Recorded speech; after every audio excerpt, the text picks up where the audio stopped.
Il était évident que c'était eux qui avaient coupé l'eau, ce qui signifiait qu'ils voulaient que je vienne. Peut-être espéraient-ils obtenir une réduction sur leur séjour à cause de l'inconvénient?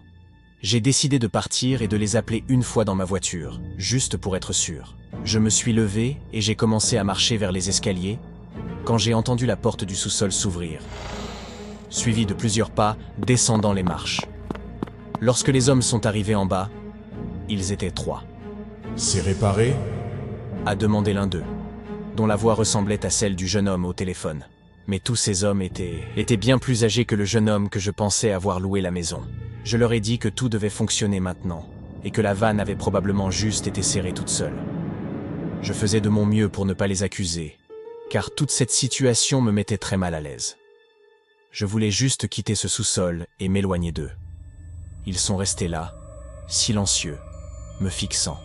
« Eh bien, dites-moi si vous avez besoin de quoi que ce soit d'autre. » ai-je dit, en passant entre eux pour me diriger vers les escaliers. Ils n'ont pas bougé, continuant de me regarder.